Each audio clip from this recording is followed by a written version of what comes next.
32 years old, and I've spent my entire life being the daughter my parents forgot to love. Last October, I sent my family the most important invitation of my career. My father's response? He laughed and called me just a lowly teacher. My sister said she was too busy, she had dinner plans. My mother didn't even bother to type a reply. She simply liked my sister's message and moved on. I stared at my phone for a long time that night. Then I typed back 3 words. That's fine. But what they didn't know, what none of them could have predicted, was that 48 hours later, my father would be sitting in a crowded restaurant, scrolling his phone, when his face would turn white as a sheet. Because on that screen, in front of millions of viewers, was me.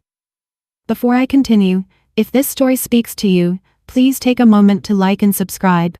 But only if you genuinely connect with it. Drop a comment below. Where are you watching from, and what time is it there? Now let me take you back 3 weeks before that night, to the day a single envelope changed everything. The autumn sun was setting behind Jefferson Middle School when I finished wiping down the last whiteboard. Room 214 had been my second home for 8 years now. The thank you cards from students covered an entire wall, handwritten notes in crayon, marker, and sometimes shaky pencil from kids who'd never written a letter before me. I was collecting my bag when my phone buzzed. Mom. Emily, honey, just wanted to let you know, Victoria won her case today. The big one. You know, the pharmaceutical lawsuit? I smiled genuinely. That's wonderful, Mom. Tell her I said congratulations. We're planning a dinner this weekend to celebrate. Your father is so proud, he's already called everyone. Her voice practically glowed through the speaker. That sounds nice. Oh, and before I forget, there was shuffling on her end.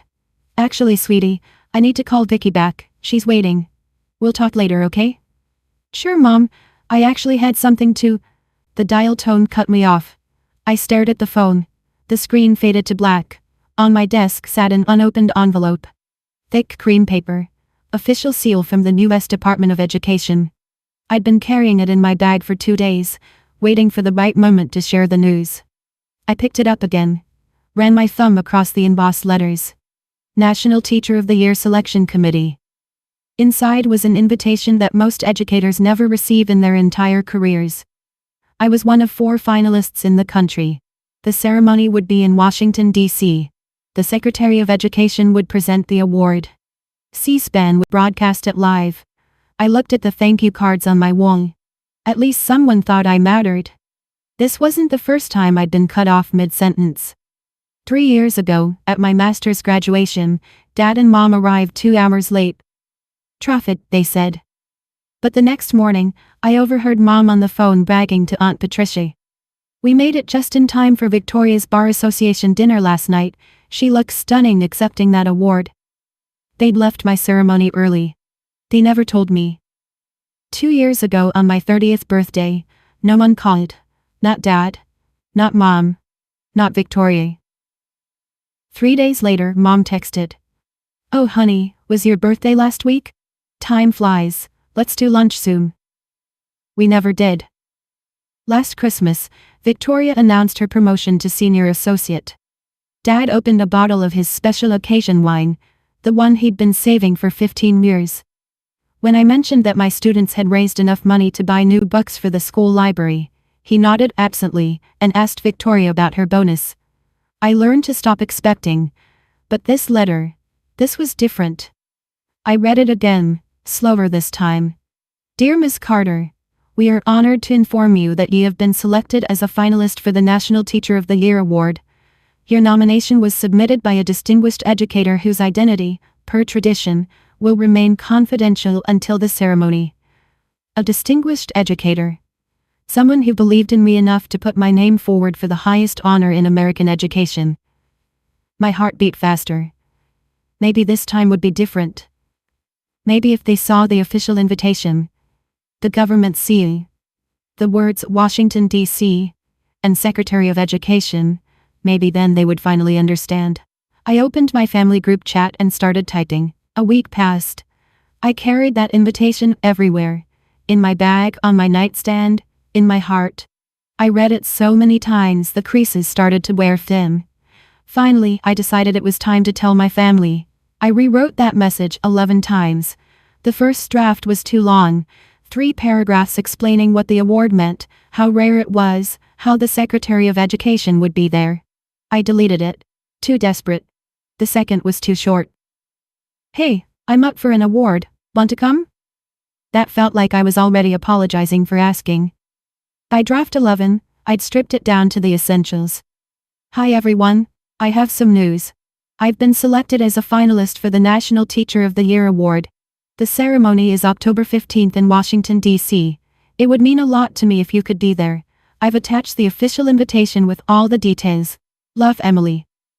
I attached the PDF, the one with the Department of Education letterhead, the gold seal, the formal language about honoring America's finest educators. My thumb hovered over the send button. For a full minute I couldn't press it. What if they said no? What if they laughed? What if they didn't respond at all? But what if, just this once, they showed up? I pressed send, then I waited. I made dinner, checked my phone, graded papers, checked my phone, watched half an episode of something I don't remember, checked my phone, nothing. By midnight, the message showed read, by all 3 of them. No response. I fell asleep with my phone on my pillow, the screen facing up. At 7:42 the next morning, I woke to a notification.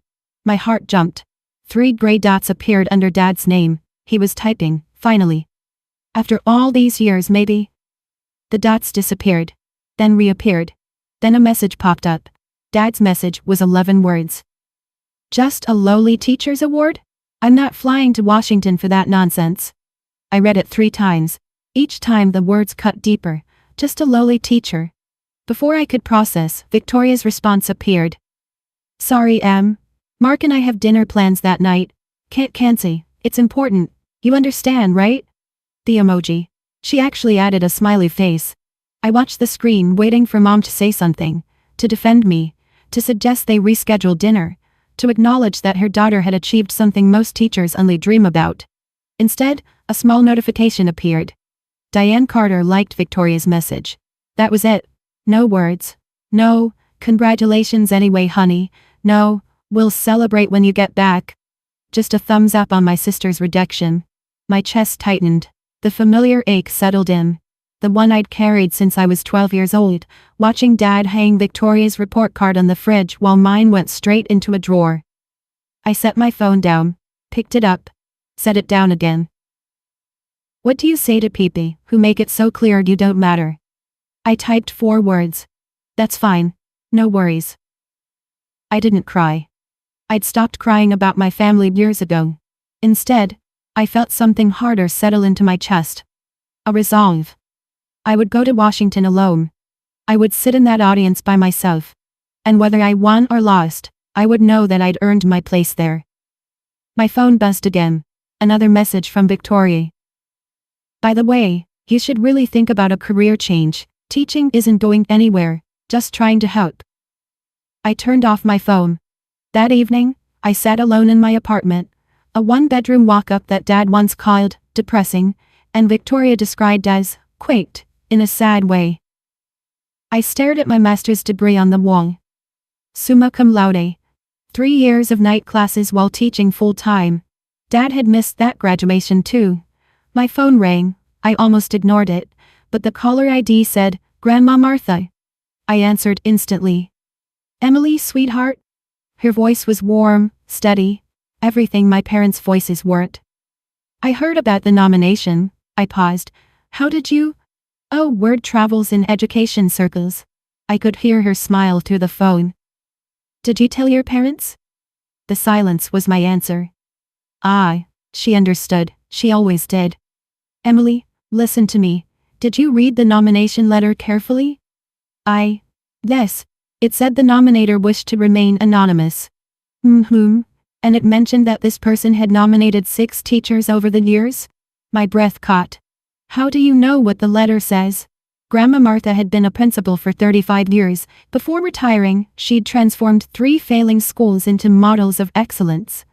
In education circles, her name carried weight I'd never fully understood.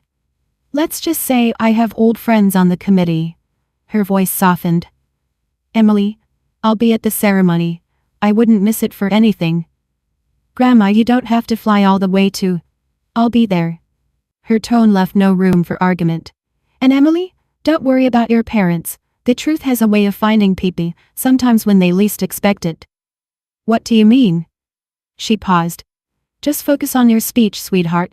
I'll see you in Washington. The call ended. I stared at my phone, heart racing. What did she know that I didn't? 2 days before my flight to Washington, Mom called. Emily, we're having Sunday dinner. Your father insists. He wants the whole family together. I have to pack. It's just dinner, sweetheart. Victoria has exciting news to share. Of course she did. I arrived at my parents' house at 6 sharp. The dining room table was set with the good china. The set they only used for special occasions. Candles flickered. Wine breathed in a crystal decanter. Victoria sat at the head of the table blowing. Emily? She rose to air kiss my cheek. So glad you could make it. Mark, her husband, offered a polite nod. He'd always been quiet around my family, an observer rather than a participant. Dad raised his glass. Before we eat, I'd like to propose a toast. To Victoria, who just made partner at Mitchell & Associates, the youngest partner in firm history. Partner? I looked at my sister. Congratulations, Victoria, that's impressive. Thank you. She smoothed her silk blouse. It's been a long time coming. Mom beamed. See, Emily? That's what hard work looks like. Real results, real success. I set down my fork. Victoria, Dad continued. Tell Emily what your new salary is. Dad? Victoria laughed. That's tacky. Go on. She should know what ambition can achieve. Victoria shrugged. Let's just say it's substantially 7 figures, Dad announced proudly. My daughter, 7 figures. The table fell silent. Everyone looked at me. That's wonderful, I said quietly. Dad leaned forward. So, Emily, what's new with you? Still teaching those? What are they? 8th graders? 7th and 8th. He nodded slowly. Right. And that little ceremony you mentioned. When is that again? Tuesday. Aye. He picked up his wine. Teacher appreciation thing? It's the national teacher of the... Right. He waved his hand. Cute. Victoria tilted her head, that familiar condescending smile playing on her lips. So, what exactly does a teacher make these days, if you don't mind me asking? I knew where this was going. Around 52,000? A year? Victoria glanced at Mark, suppressing a laugh. Honey, that's less than my monthly bonus. Mark shifted uncomfortably in his seat. Dad nodded bravely. You see, Emily? This is exactly what I've been saying. Teaching has no future, no growth potential. You're smart. You could have done anything. I did do something. My voice stayed lovey. I chose to teach. But why? Mom leaned forward, genuinely confused. You could have been a lawyer like Victoria, or gone into business like your father. Instead, you're stuck in some classroom with other people's children. I love my students. Love doesn't pay the bills, Dad said. My bills are paid. Barely, Victoria sipped her wine. I mean that apartment you live in? No offense, but it's kind of what? She shrugged. Sad. It's sad, Emily. I set my napkin down, slowly, deliberately. I'm sorry my life doesn't meet your standards. We're just worried about you. Mom's voice took on that wounded tone she used like a weapon. As your family we could, at being underpaid maybe. Victoria muttered it under her breath, but I heard every word. Then something unexpected happened. Mark cleared his throat. He leaned toward me, his voice low enough that only I could hear. For what it's worth, he said quietly, I think what you do matters. My 3rd grade teacher changed my life. Our eyes met. He nodded once, then looked away. I filed that moment away. The first hint of an ally in enemy territory. Dessert arrived. I hadn't touched my main course. I should go. I stood reaching for my purse. Early flight tomorrow. Already? Mom frowned. But we haven't even talked about Victoria's promotion party. It's next month. We're renting out the Bellevue. I'll check my calendar. Victoria smirked. Let me guess. Flying economy to your little ceremony? Teacher salary and all. I paused at the doorway, turned back. Actually, the Department of Education covers all travel expenses. I kept my voice calm, almost pleasant. First class. The table went quiet.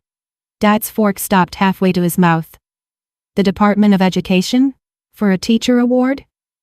It's a national award, Dad. I held his gaze. Broadcast live on C-SPAN. The Secretary of Education presents it personally. But you wouldn't know that. Why wouldn't I know that? Because you didn't read the invitation I sent you. No one spoke. Victoria's smirk faltered. Anyway. I pulled on my coat. Congratulations again, Victoria. Enjoy your party. I drove home in silence. No radio, no podcasts. Just the hum of the engine, and my own thoughts. At a red light, my phone buzzed. An email notification. Miss Carter, this is Sarah Mitchell from CNN Education Desk. We would like to request a brief interview before Tuesday's ceremony. Your nomination has generated significant interest. Please confirm your availability at your earliest convenience. CNN. I read it twice. 3 times. My family thought I was going to some little ceremony. A pat on the back. A participation trophy. They had no idea. And for the first time, I realized I didn't want to tell them. Let them find out on their own. Some truths are better discovered than delivered. Monday morning. My suitcase sat by the door. One modest bag, carefully packed, professional dress, comfortable shoes. The speech I'd rewritten 40 times. Dr. James Walker, my principal, called just as I was locking up. Emily, I wanted to catch you before you left. His voice carried a warmth I'd come to rely on over the years. The entire school is rooting for you. We're planning a watch party in the cafeteria. Dr. Walker, that's... You don't have to...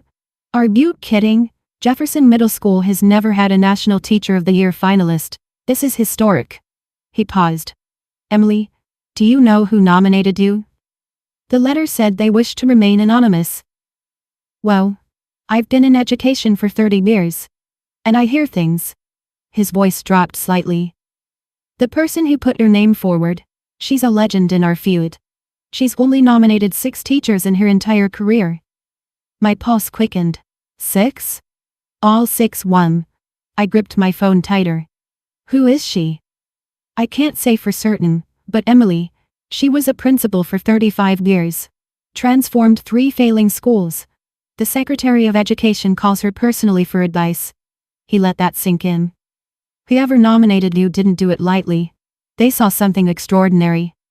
Dr. Walker? Go to Washington, hold your head high. And Emily? His voice softened. Your family may not understand what you've built. But we do. Your students do. And that matters. I hung up, my mind racing. A woman, a legendary educator, 35 years as a principal. It couldn't be. My phone buzzed. A text from Grandma Martha. Safe travels, sweetheart. Can't wait to see you tomorrow. I have a few old friends who are very eager to meet you. Old friends? What was she planning?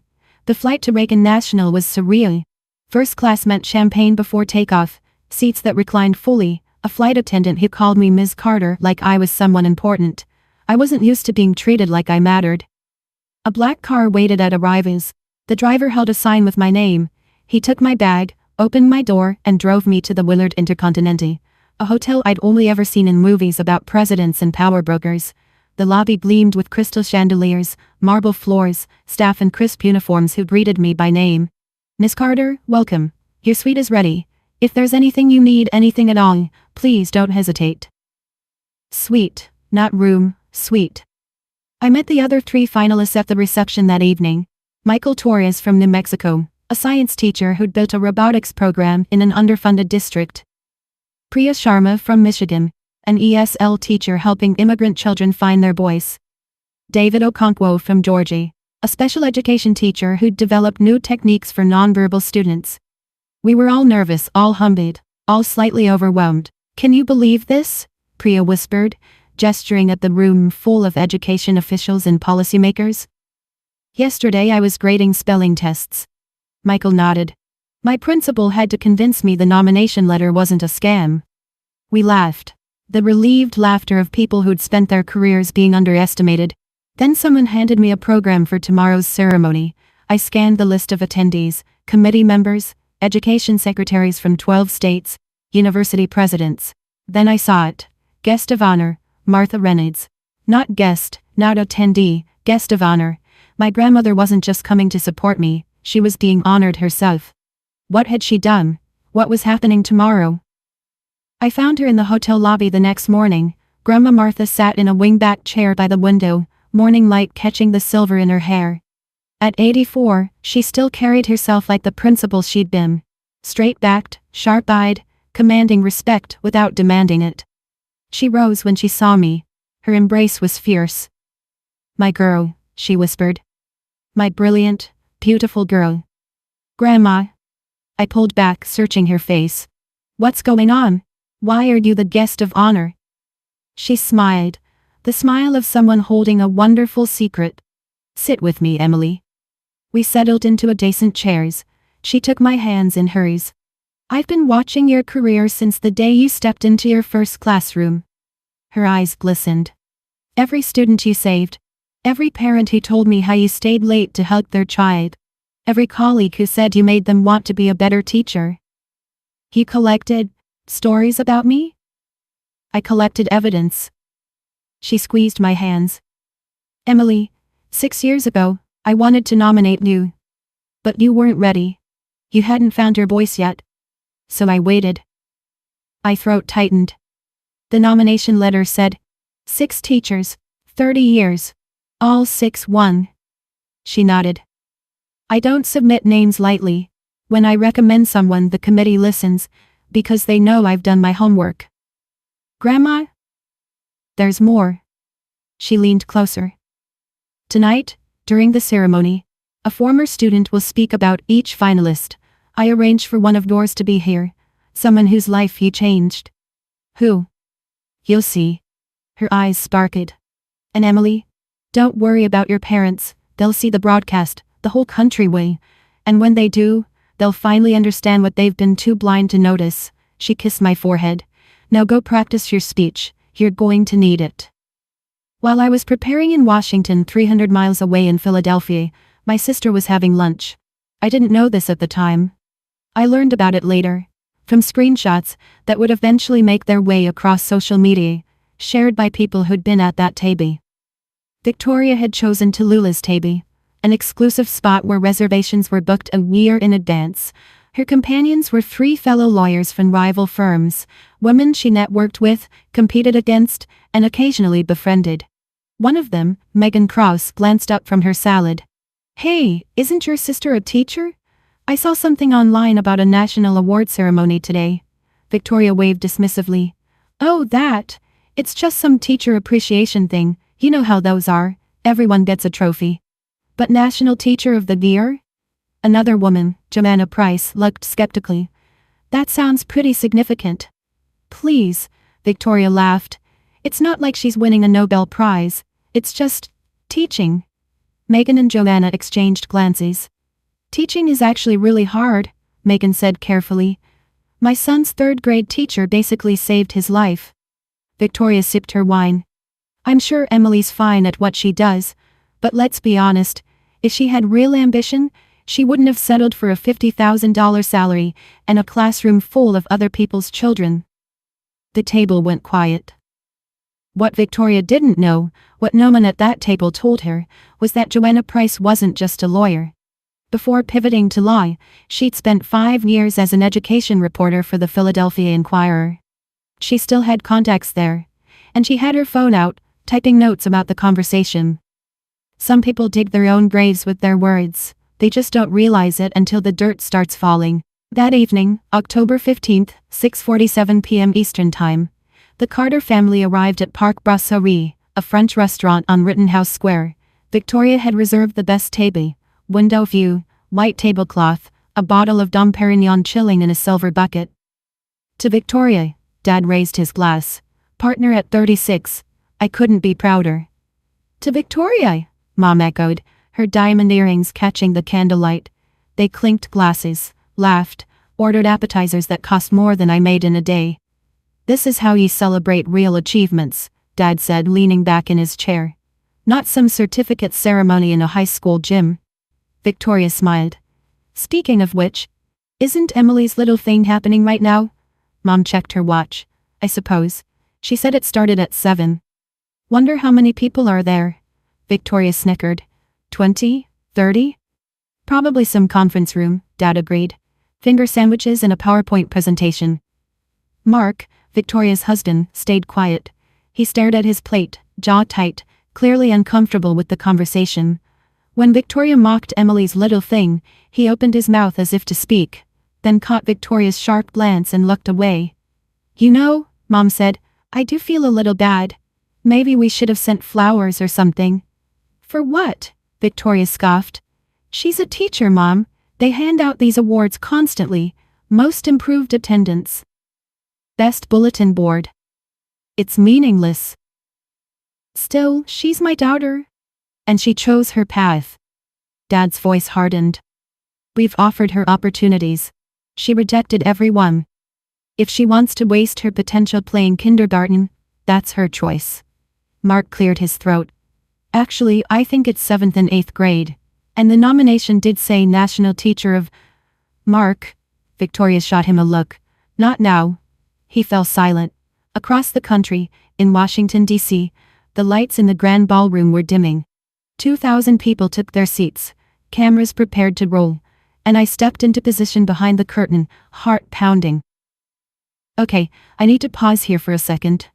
Right now, my family is sitting in that fancy restaurant completely clueless, laughing at my little ceremony, and I'm standing backstage in Washington, D.C., about to walk out in front of millions of people. What do you think happens next? Drop your prediction in the comments. And if you're Team Emily right now, hit that like button. Let's see how many of us have been in her shoes. Now, back to that night. The grand ballroom of the Kennedy Center took my breath away. 2,000 people. Crystal chandeliers casting golden light across a sea of round tables draped in white.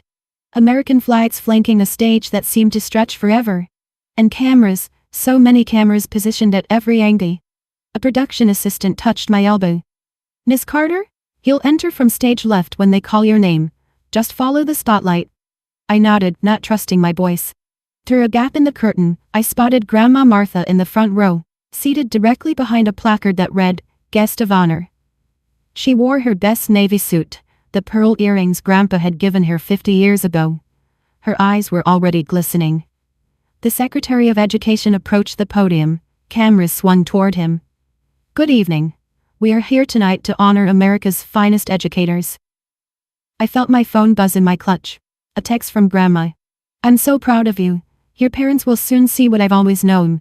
The whole country is about to meet the Emily I love. The whole country. C-SPAN was broadcasting live. CNN had a camera crew. Education journalists from every major outlet were taking notes. And in Philadelphia, my family was eating French cuisine, mocking what they assumed was a little ceremony. Representing the best of what education can be, the secretary continued. Teachers who go beyond the curriculum, who see potential where others see problems, who change lives, one student at a time. I closed my eyes, breathed. Whatever happened next, I had earned my place here. Not because of my family's approval, not because of money or status or prestige, because I showed up. Every day. For 12 years. For kids who had no one else. My name was called. I stepped into the light. Before we announce our final results, the secretary said, each finalist will hear from a former student whose life they touched. Please welcome Marcus Thompson. My heart stopped. Marcus. Little Marcus Thompson, who used to sit in the back of my classroom with holes in his shoes and hunger in his eyes. Who turned in assignments written on napkins because he couldn't afford notebooks. Who once told me he'd probably be dead by 20. But the man walking toward the microphone wasn't little anymore. Marcus Thompson stood 6 feet tall, broad-shouldered in a perfectly tailored suit. A Johns Hopkins ID badge hung from his pocket. At 28, he was a second-year resident in pediatric surgery. When I was 16, Marcus began, his voice steady. I was homeless. The audience fell silent. My mom was in prison. I was sleeping in my car. I'd given up on everything, school, life, myself. Then I walked into Miss Carter's English class. He paused, looked directly at me. She noticed things. That I was always hungry. That I wore the same clothes every day. That I flinched when people moved too fast. His voice cracked slightly. She never announced it. She never made me feel like a charity case. She just helped. I felt tears building. She bought me food, drove me to scholarship interviews, stayed after school for hours helping me with my college applications. When I got into Johns Hopkins, Miss Carter was the first person I called. Not because she was my teacher, because she was the first adult who ever believed I could be something.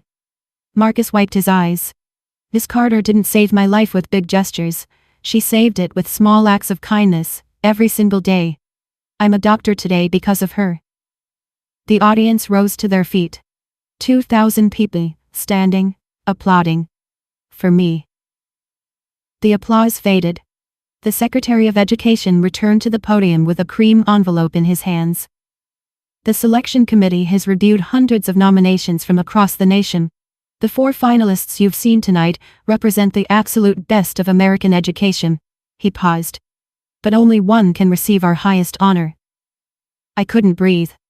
Beside me, Priya Sharma gripped my hand. Michael Torres closed his eyes. David Okonkwo whispered what sounded like a prayer. The secretary broke the seal. The 2024 National Teacher of the Year is... Silence. 2,000 people holding their breath. Emily Carter, from Philadelphia, Pennsylvania. The room exploded. I didn't move. Couldn't move. Priya had to physically push me forward. Go, she laughed through tears. Go! The walk to that stage felt like a dream. Lights blurring, applause thundering, faces smiling, 2,000 strangers on their feet, celebrating a teacher from an underfunded middle school who'd simply refused to give up on her kids. The secretary shook my hand. Cameras flashed. In the crowd, I spotted Marcus. He was crying openly now, clapping so hard his hands must have hurt. Our eyes met. He mouthed 2 words. Thank you. No. Thank you, Marcus, for becoming proof that what I do matters. Someone handed me a crystal trophy so beautiful I was afraid to hold it. Congratulations, Miss Carter. The secretary leaned close. Your grandmother is a force of nature. She's been telling everyone you'd win for months. I looked out at the audience, found Grandma Martha in the front row. She was sobbing, openly, joyfully, her hands clasped together as if in prayer. I had never seen her cry before. At the bottom of the screen, a CNN chyron appeared. Breaking. Philadelphia teacher, Emily Carter, named National Teacher of the Year, nominated by legendary educator Martha Reynolds. Millions of Americans saw that headline, including, though I didn't know it yet, 3 people in a French restaurant who had just ordered dessert. Philadelphia. 7:52 p.m. Richard Carter wiped his mouth with a linen napkin and reached for his phone. A habit, checking stocks, scrolling news, staying connected to the world that mattered. A CNN notification sat at the top of his screen. Breaking. Philadelphia teacher wins prestigious national award. He almost scrolled past it. Philadelphia had thousands of teachers. What were the odds? Then he saw the photo. His hand froze. The image showed a woman on stage, shaking hands with a man in a dark suit. Behind them, an enormous screen displayed the words, National Teacher of the Year, 2024. The woman was his daughter. Richard? Diane noticed his expression. What is it? Bad news from the market? He couldn't speak. He held out the phone with a trembling hand. Diane took it, squinted at the screen. Her face went pale. That's Emily. What? Victoria grabbed the phone. Her wine glass tipped. Red liquid spread across the white tablecloth. No, that can't be. She said it was just a small ceremony. The Secretary of Education, Dad whispered. She's shaking hands with the Secretary of Education. Mark leaned over to look. His expression was unreadable. CNN, he said quietly. That's CNN's camera. This is being broadcast nationally. Victoria scrolled frantically. More photos. Emily at the podium. Emily receiving a crystal trophy. Emily surrounded by applauding dignitaries. And then the video. A young black man at a microphone, tears streaming down his face. Ms. Carter didn't save my life with big gestures, she saved it with small acts of kindness, every single day. Oh my God. Victoria's voice was barely audible. This is actually a big deal. The restaurant continued around them, waiters moved, diners laughed, music played. The Carter family sat frozen in the middle of it all. Back in Washington, I stood at the podium, clutching my trophy, looking out at 2,000 faces waiting for me to speak. The teleprompter was ready. I'd written a safe speech, statistics about education funding, platitudes about the importance of teachers. I ignored it. Growing up, I began, my voice surprisingly steady. I was told that teaching was not a real career. The audience shifted. This wasn't the expected gratitude speech. I was told I was wasting my potential, that I would never amount to anything, that success meant money and teachers. I paused. Teachers were just people who couldn't make it anywhere else. Silence. But tonight, I stand here because of one person who never stopped believing in me. I found Grandma Martha's eyes in the crowd. My grandmother, Martha Reynolds. The camera swung to her. She pressed a hand to her heart. Grandma, you taught me something my parents never could. That success isn't measured by salary or status. It's measured by the lives you touch, the students you lift up, the seeds you plant that bloom long after you're gone. I thought of Marcus, of the hundreds of students who'd passed through my classroom, of the thank you cards covering my walls. To every teacher watching tonight, your work matters, your sacrifice matters. Your students will remember you long after they forget what you taught them. They'll remember how you made them feel. I looked directly into the main camera. And to anyone who's ever been told they weren't enough, you are. Your worth isn't determined by the people who refuse to see it. Find the people who do. Hold on to them, and never, ever apologize for following your heart. The standing ovation lasted 3 full minutes. I never mentioned my parents by name. I didn't have to. Everyone watching knew who wasn't there. The phone started ringing before the applause ended. In the Philadelphia restaurant, Richard's screen lit up with call after call. Frank Morrison, his golf buddy. Richard, just saw your daughter on CNN. Why aren't you there? He let it go to voicemail. Another call. His brother Tom. Hey, Emily's all over the news. You must be so proud. Where are you guys watching from? Voicemail. Diane's phone buzzed. Their neighbor, Helen, their pastor, her book club friends. All asking the same question. Why aren't you with Emily? Victoria's phone was worst of all. Text messages flooded in from colleagues, law school friends, distant acquaintances she barely remembered. Saw your sister on TV, so cool. Why weren't you at the ceremony? Everything okay? Just watched the speech. She mentioned someone who believed in her. That's you, right? Victoria stared at that last message. The lie would be so easy. Yes, of course, I'm her biggest supporter. But people had seen the broadcast. They'd heard Emily thank her grandmother, and only her grandmother. A woman approached their table. Gray hair, kind face, a napkin clutched in her hand. Excuse me, I couldn't help but notice. Are you Emily Carter's family? She pointed at the phone still clutched in Diane's hand. I just saw her win on TV, you must be so proud. Richard attempted a smile. Yes, very proud. The woman's face shifted. Wait, why aren't you at the ceremony? Washington's not that far. Diane fumbled. There weren't any flights. Flights? The woman frowned.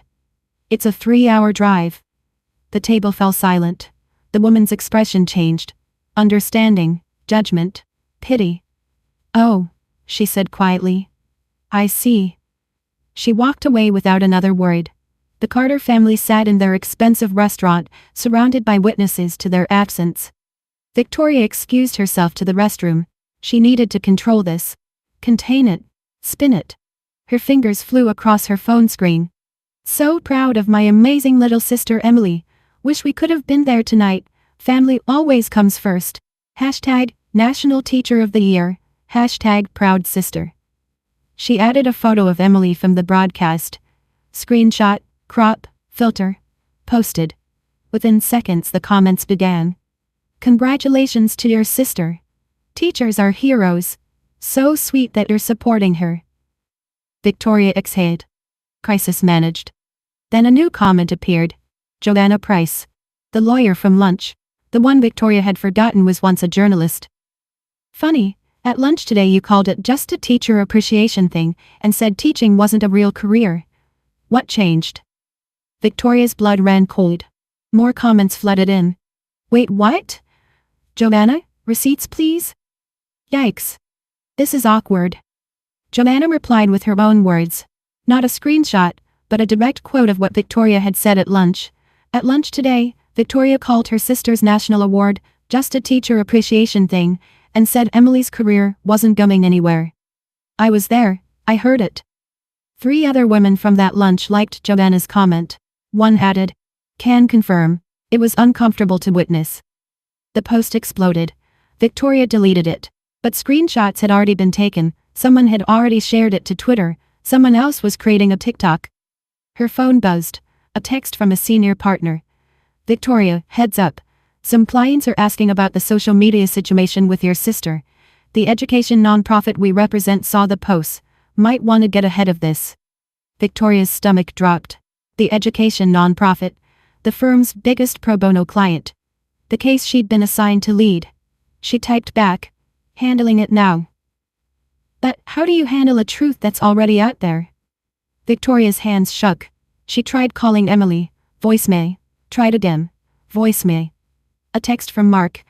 Maybe you should come back to the table. People are staring. She looked at herself in the bathroom mirror. Perfect hair, perfect makeup, perfect lawyer who had everything. Everything except her sister's respect.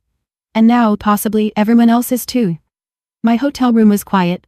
The ceremony had ended hours ago. The champagne reception, the photographs, the endless handshakes, all of it blurring together in a golden haze. Now it was nearly midnight, and I sat on the edge of my bed, trophy in the nightstand, phone face down on the comforter. I knew they were trying to reach me. 47 missed calls from Dad, 23 from Mom, 15 from Victoria. I hadn't opened a single voicemail. I didn't want to hear their excuses, their explanations, their sudden pride now that the whole world was watching.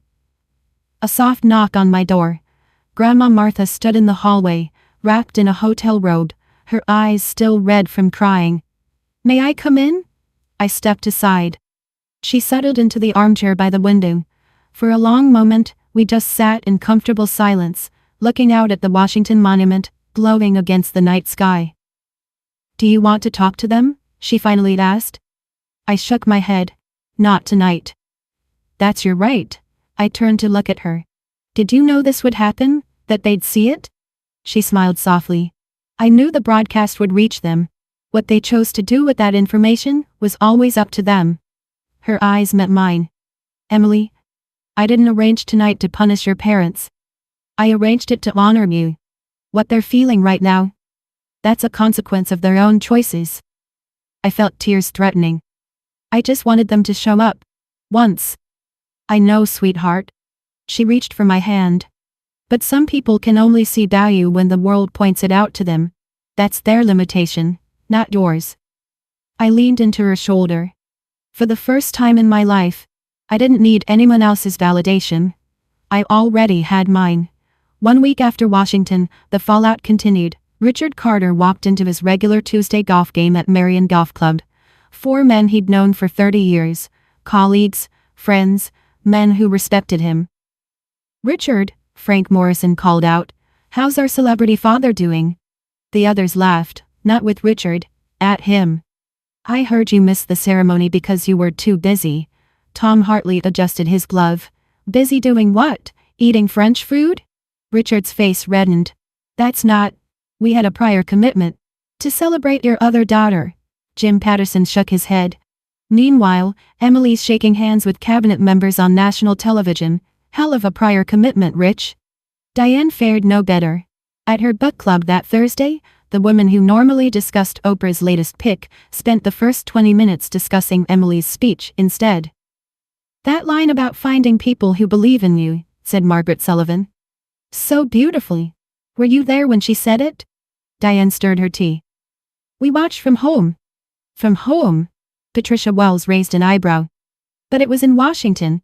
That's only a few hours away. We couldn't get flights. Flights? Helen Moore laughed. Diane, you can drive there. Richard drives to New York for golf tournaments.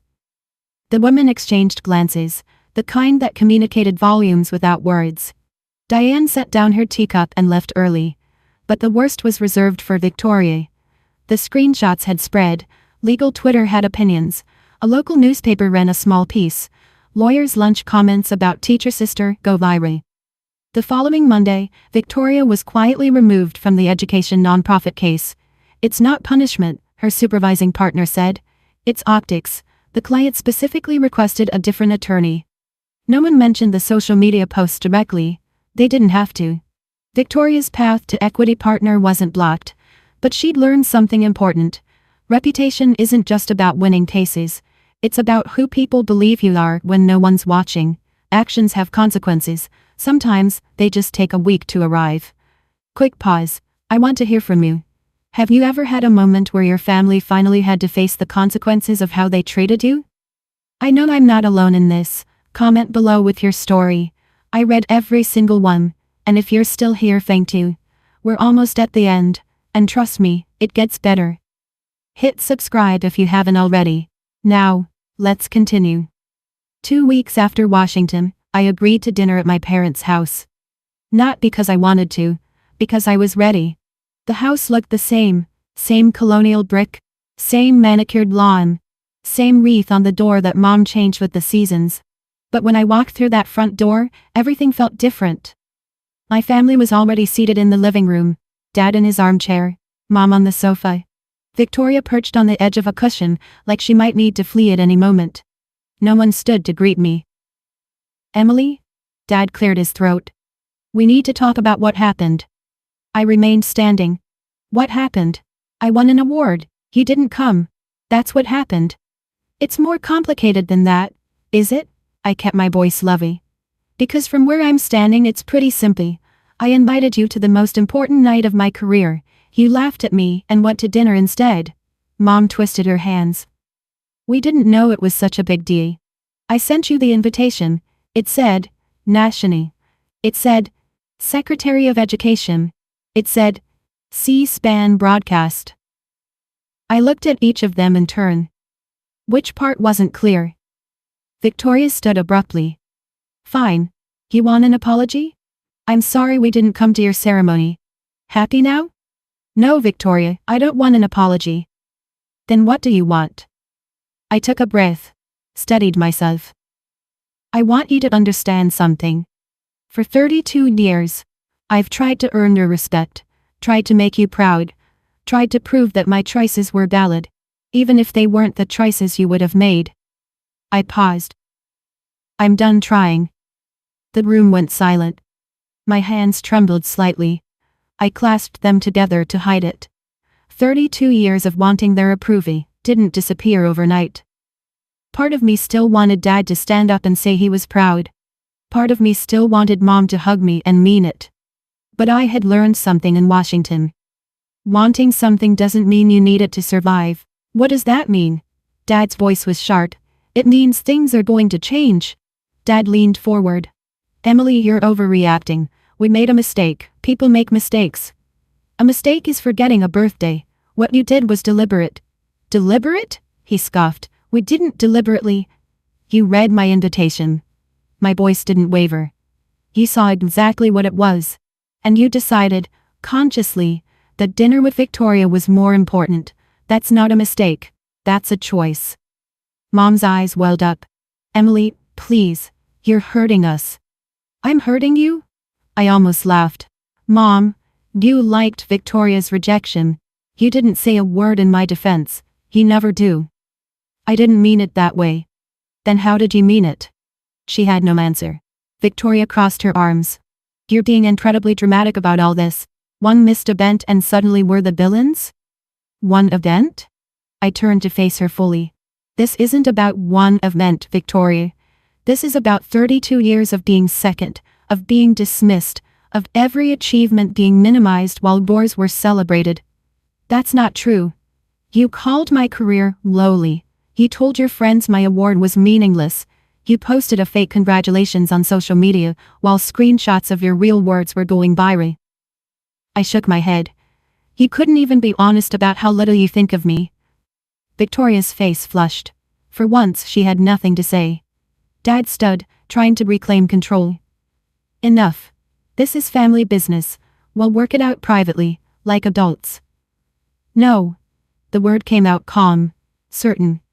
We won't work it out by pretending nothing happened. That's what we've always done. That's how we got here. Then what do you suggest? I looked at my father. The man who'd spent my entire life measuring my worth in dollars.